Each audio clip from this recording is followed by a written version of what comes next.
Hola, hoy es 11 de enero y tenemos la entrega número 10 y 11 de nuestros 12 días de reflexión y consagración.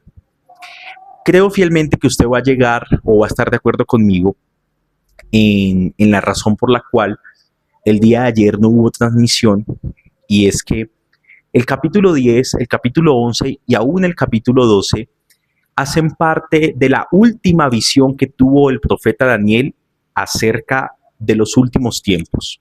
Por ende, aunque sean 3 capítulos, tienen la misma unidad temática.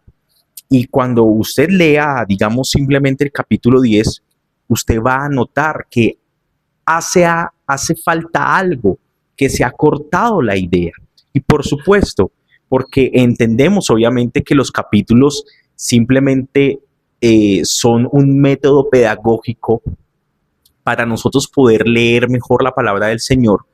Algunas veces se cortan las ideas, se cortan los textos, y nosotros tenemos que ser diligentes en este asunto cuando estudiamos las Escrituras, en poder ver en dónde acaba una historia, en dónde acaba un principio, en dónde inicia otro. Entonces, la razón más fuerte de hoy, nuestra entrega, justamente es tener el capítulo 10, 11 y 12 en una sola enseñanza. Esta es nuestra penúltima entrega, y mañana en la reunión de las 9 de la mañana en Casa de Gracia vamos a culminar y a cerrar este tiempo de reflexión, mas téngalo por seguro que no cerraremos el tiempo de consagración. Estos tiempos de estudio, de reflexión, simplemente han sido la excusa para orientarnos y entender que el Señor está llamando, está buscando y está formando a su pueblo sin mancha y sin arruga. Él nos está perfeccionando, y qué alegría que nos puedas estar acompañando en medio de estos tiempos. Hoy, como penúltimo capítulo, he querido titularlo El consagrado y su batalla física y espiritual. Como personas que anhelamos seguir los principios del Señor, vamos a vivir una batalla física y también vamos a sufrir una batalla espiritual. El capítulo 10 de Daniel nos permite ver justamente lo que sucede en ese mundo espiritual.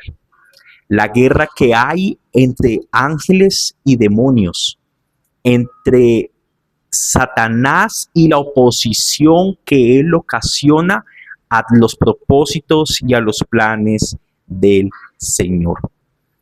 No podemos desconocer lo que la Biblia muestra claramente.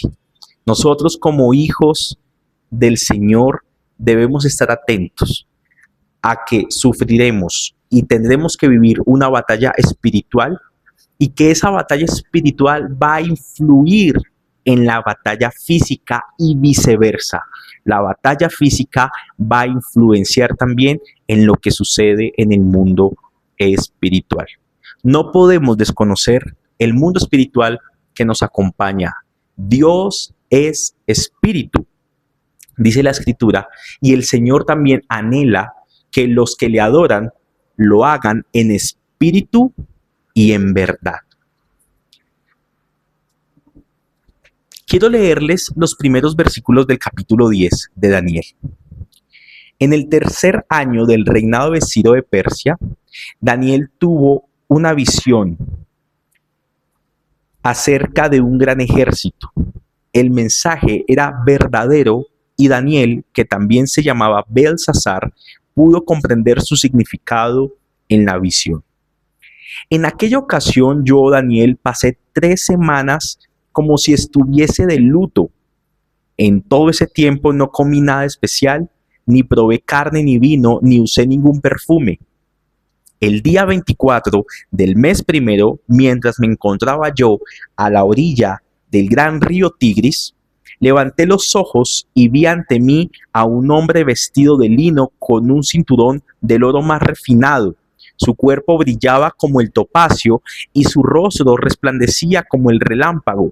Sus ojos eran dos antorchas encendidas y sus brazos y piernas parecían de bronce bruñido. Su voz resonaba como el eco de una multitud. Permítame hacer aquí una pausa y hacer algunos comentarios de estos primeros 6 versículos que acabamos de leer. Vemos a un Daniel que está en ayuno, que está en oración y lleva 3 semanas en este asunto. La pregunta es, ¿qué lo está motivando? ¿Por qué Daniel ha decidido entrar en ayuno y en oración y por qué lleva 3 semanas en este propósito? Debemos entender parte de la historia que acompaña a Daniel, y es que Dios ya había permitido que los 70 años de cautividad babilónica acabaran. Ya Ciro había firmado el edicto hacía un tiempo para que los judíos regresaran a su tierra a reconstruir el templo, a reconstruir la ciudad. Y entre tantas personas que habían sido desplazadas de su lugar de origen hacia Babilonia, solamente un número alrededor de 48,000 habían tomado la decisión de regresar. Los otros estaban cómodos, estaban tranquilos, y eso no está mal. No está mal que uno pueda hacer vivienda en tierra extranjera. Lo que preocupa es que el pueblo, ante el derecho o el regalo de poder volver a su tierra, la gran mayoría había actuado con indiferencia, con una nula preocupación, sin entusiasmo alguno, porque no solamente era el volver a su tierra a reconstruir su casa, porque ya su casa la tenía allí, sino vemos una despreocupación de un pueblo por las cosas de Dios. Porque es que el edicto de Ciro había declarado para que fuesen a reconstruir el santo templo. Y el pueblo, ante las cosas del Señor, había respondido con indiferencia. Tanto es así que podemos ver cuando leemos el profeta Ageo, que el pueblo, los que llegan con Zorobabel, que es el primer líder que Dios levanta para el regreso del pueblo, empiezan con gran entusiasmo a reedificar el templo de Salomón, pero después de ciertos conflictos, de cierta oposición física, ellos deciden parar. Y la construcción del templo dura detenida 16 años. Y es después de 16 años que Dios levanta un profeta como Ageo para que vaya y los exhorte y les diga cómo es posible que sus casas estén listas, que sus casas estén decoradas, que sus casas estén limpias y mi casa está abandonada. Hace 16 años que dejaron los cimientos y no volvieron a construir por una batalla física que vivieron. Quiero que entendamos cómo el desánimo físico atentó contra un propósito espiritual, que era reedificar el templo del Señor. Muy seguramente Daniel estaba orando y ayunando por este propósito y estaba pidiendo revelación de parte del cielo del por qué el pueblo actuaba de esta manera. Y de manera especial debemos entender que 24 días después, dice el versículo 4, que el 24 del mes primero, Daniel tuvo una visión, levantó sus ojos y por la descripción que vemos en el versículo 5 y en el versículo 6, Daniel a quien está viendo es al Señor Jesucristo. En el capítulo anterior observábamos un poco esto, que cómo el Señor Jesucristo aparece a la vida de Daniel por tercera vez. Daniel tiene una nueva teofanía, una nueva muestra de Cristo por medio de visión, y entendemos que es el Señor Jesucristo porque sus características son paralelas a las características presentadas en Apocalipsis en la visión de Juan. Lo que ve Daniel, lo ve Juan muchos siglos después, unos 5 a 6 siglos después. Es la misma persona. Cristo preencarnado y Cristo después de su encarnación. Es la misma persona. Y dice el versículo 7 lo siguiente: yo, Daniel, fui el único que tuvo esa visión. ¿Por qué fue el único? ¿Porque estaba solo? No. Mire lo que dice acá. Los que estaban conmigo, aunque no vieron nada, se asustaron y corrieron a esconderse. Nadie se quedó conmigo cuando tuve esa gran visión.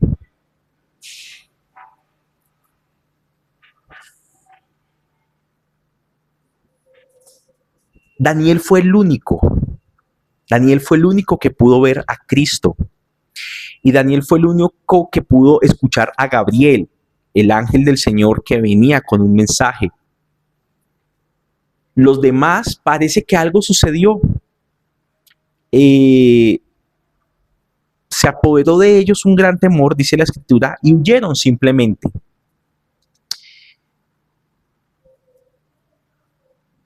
Y yo quiero hacer la siguiente reflexión justamente con esto. Daniel fue el único, porque muy seguramente Daniel era el único preocupado por ese asunto. Daniel fue el único, porque muy seguramente Daniel era el único en oración y en ayuno. Muchas veces nosotros queremos lo que otros tienen en su fortaleza espiritual, pero sin pagar el precio. Algunas personas en su necedad dicen: ay, si Dios le habla a usted, ¿por qué Dios no me habla a mí? Hay una razón más que justa y objetiva, porque el que obtiene la voz del Señor, el que busca la voz del Señor, es porque la ha estado pidiendo, es porque ha estado preparando su corazón, porque ha estado preparando su cuerpo, su alma para escucharla y para entenderla. Mire lo que dice el versículo 12, me voy a saltar al 12. Entonces me dijo: no tengas miedo, Daniel, tu petición fue escuchada desde el primer día en que te propusiste ganar entendimiento y humillarte ante tu Dios. Y en respuesta a ello es que yo estoy aquí. Daniel tenía un conflicto en su realidad física. Veía a un pueblo desentendido, desmoralizado e indiferente. ¿Y cómo atacó Daniel su realidad física? Metiéndose justamente en el mundo espiritual. Y nos metemos en el mundo espiritual en oración y en ayuno. Las victorias las obtenemos primero de rodillas, delante de la presencia del Señor. Daniel, vemos en segunda oportunidad, en el capítulo 1, que propuso en su corazón no contaminarse, y ahora que propone en su corazón ganar entendimiento y humillarse ante su Dios. Con esto quiero decir lo siguiente, que personalmente es muy importante, y es que debemos interesarnos por las cuestiones del espíritu. Debemos interesarnos por las cuestiones espirituales. Alrededor de tu familia, alrededor de tu trabajo, alrededor de tu vida, alrededor de nuestra iglesia, hay una oposición que se levanta. Satanás no quiere que el reino de Dios avance. Dice la Escritura, Jesús mismo dijo: el reino de los cielos sufre violencia. ¿Sí?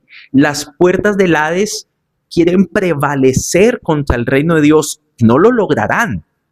Ciertamente no lo lograrán.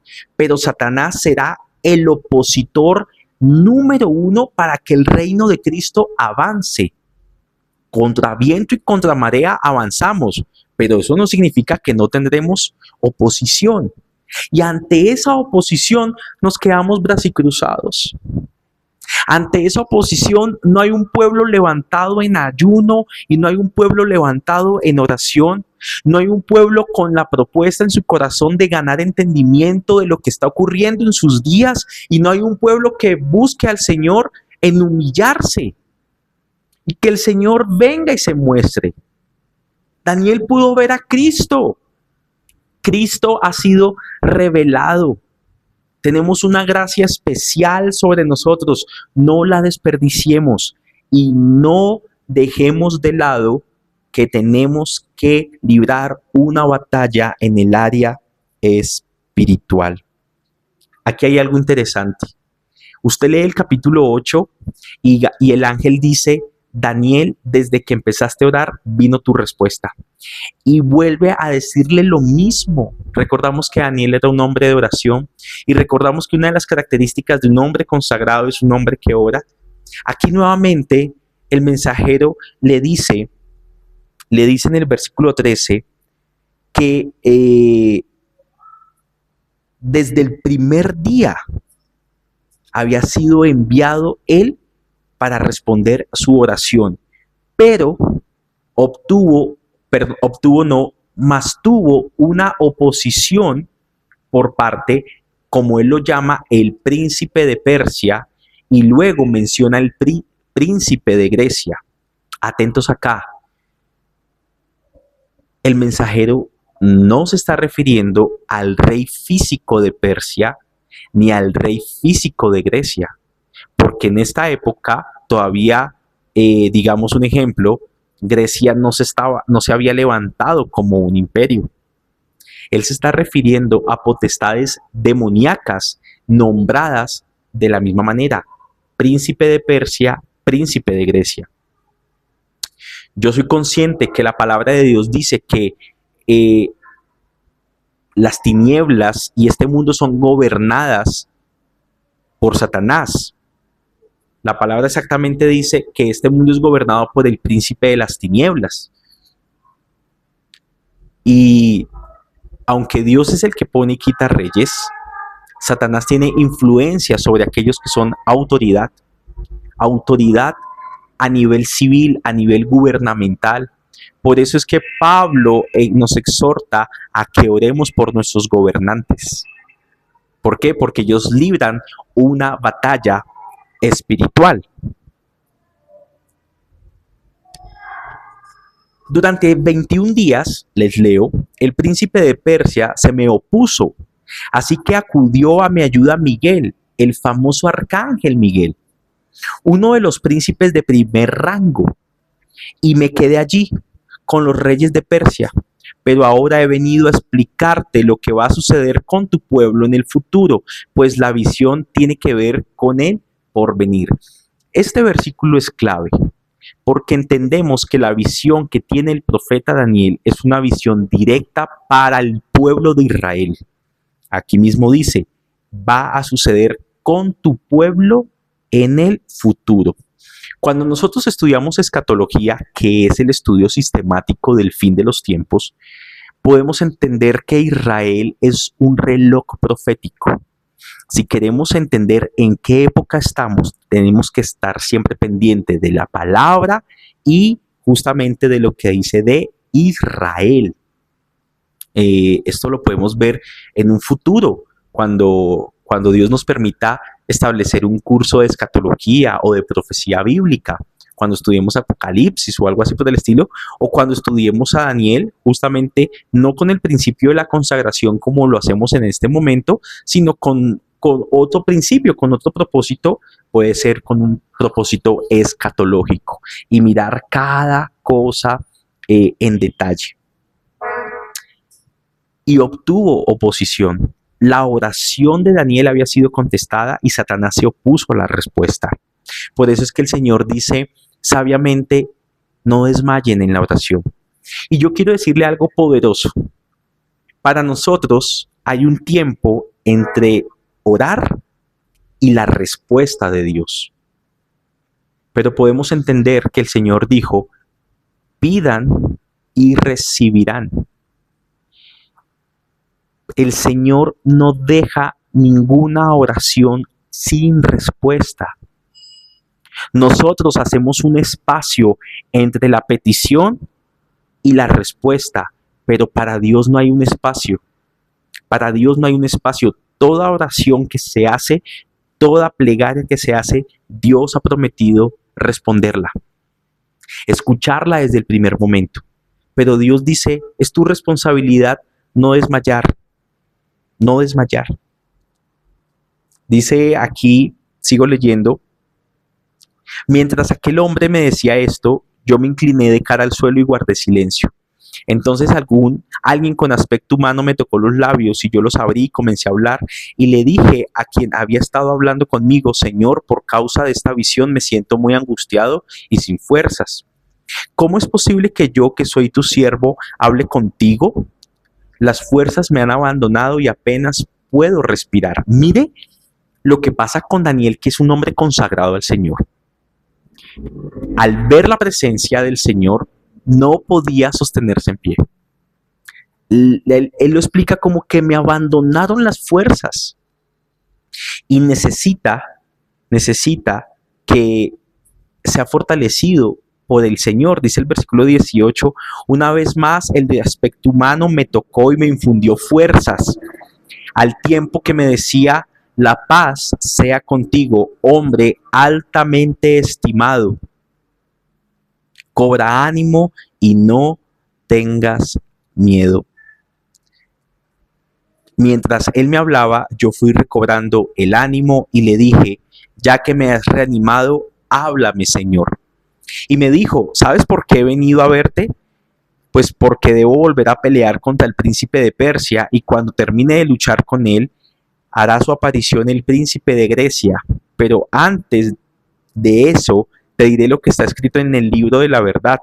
En mi lucha contra ellos solo cuento con el apoyo de Miguel, el capitán de ustedes, el príncipe de ustedes.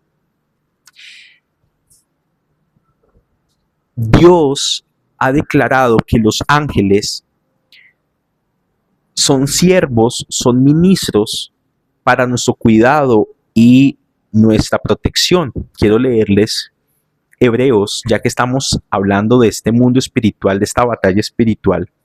Hebreos capítulo 1, versículo 14, que dice, ¿no son todos los ángeles espíritus dedicados al servicio divino, enviados para ayudar a los que han de heredar la salvación? Los ángeles también son creación del Señor y tienen un propósito, servir a Dios y ayudar a cada uno de nosotros que somos herederos de la salvación. Con esto, ¿qué quiero decir? Que el apóstol Juan, cuando tuvo la visión del Apocalipsis y ve a Gabriel, él se arrodilla y Gabriel le dice, no hagas eso, porque tú y yo somos igual siervos delante del Señor. Yo soy tan siervo como tú. El único que es digno de recibir adoración es nuestro Señor Jesucristo. Y lastimosamente la tradición ha enseñado aún oraciones tan famosas como la oración al ángel de mi guarda, ¿no? Y no debemos orar a nada ni a nadie que no sea a nuestro Señor Jesucristo, a nuestro Padre, a nuestro Dios Trino, Padre, Hijo y Espíritu Santo. No debemos orar a ningún santo, ni a ninguna virgen, a ningún ángel, mucho menos, absolutamente a nadie. El único que debe recibir nuestra oración, nuestra plegaria, es nuestro Señor Jesucristo. Y en medio de esta oposición, quiero que entendamos que es una oposición a los planes de Dios, pero que también es una oposición temporal. No es una oposición triunfante. No es una oposición que nos tenga que hacer bajar los brazos y desanimarnos y decir, la guerra está perdida. No, la guerra está ganada, pero tenemos que seguir batallando y tenemos que seguir persistiendo. Tenemos que continuar por el camino de la fe. Me queda muy poco tiempo. El capítulo 11 es el relato profético de algo histórico muy preciso. Tan preciso que mucha gente cree que esto fue escrito después de cuando sucedió. Aquí usted va a poder leer en el capítulo 11 la batalla que tuvieron dos reinados griegos, el del norte que se apoderó de Siria y el del sur que se apoderó de Egipto. E Israel pues en la mitad del conflicto, porque Siria queda al norte, Egipto queda al sur e Israel queda en el centro. Entonces allí vamos a ver diferentes guerras, más de 200 años de verdad que de guerras y cómo se preparaba todo el camino para la aparición, digamos, de los macabeos, que pudimos mencionar algo de ellos en capítulos anteriores. Y yo lo invito a que lo lea y a que lo lea con un comentario bíblico, a que lo escudriñe, a que lo estudie y a que lo entienda en la medida de las posibilidades. Pero quiero que entienda que aquí está hablando de una lucha física, pero que es sombra también de una lucha espiritual. Muchas cosas que vemos en este mundo son sombra de lo verdadero, de lo espiritual. Un ejemplo, el templo. La palabra de Dios nos enseña que en el cielo está el verdadero templo y que el templo de la tierra, que en este momento no existe, fue tan solamente una sombra, un modelo, ¿cierto?, de lo que es verdadero. Y se hace para explicarnos a nosotros de manera pedagógica o didáctica, si así se puede decir, el plan de redención que tiene Dios para el hombre. El capítulo 12 sella la visión, cierra la visión. Habla de la resurrección de los muertos, habla de la última semana de las 70 semanas, sobre la gran tribulación, esos últimos 7 años. Pero quiero finalizar como finaliza Daniel justamente, Daniel 12:13, y dice así: pero tú persevera hasta el fin y descansa, que al final de los tiempos te levantarás para recibir tu recompensa. Mi amado que me escuchas y que me has estado acompañando durante estos primeros 11 días del año 2025. El año 2025 Dios ha hablado a mi corazón que lo bauticemos como el año de la perseverancia en su presencia. Perseverar es una característica fundamental de los que son salvos. Nosotros nos mantenemos firmes, no somos de los que volvemos atrás. Justamente le dice aquí el Señor a Daniel: tú persevera hasta el fin. Y hoy te animo con estas mismas palabras: tú persevera hasta el fin y descansa en la obra del Señor. Porque al final, cuando todos seamos llamados a su presencia, sea que muramos o seamos arrebatados, todos, los muertos en Cristo primero y los que estemos vivos, seremos arrebatados con ellos, recibiremos nuestra recompensa. Pero entiende algo, que nuestra recompensa siempre sea Jesús, que Él sea nuestro mayor tesoro. Mañana te espero a las 9 de la mañana en nuestra transmisión. Si no nos puedes acompañar en vivo y en directo en nuestra transmisión por YouTube, y vamos a terminar, a sellar este tiempo de reflexión. Vamos a hacer una oración en el nombre del Señor de consagración y le pediremos al Señor que Él sea colocando en nuestras vidas esos vestidos blancos y de lino fino y resplandeciente. Mis amados, nos espera un gran año, un poderoso año, pero un año que persevera en Cristo y que está dispuesto a escuchar la voz del Señor para obedecerle en absolutamente todo. Amén. Amén. Dios te bendiga. Bendiciones.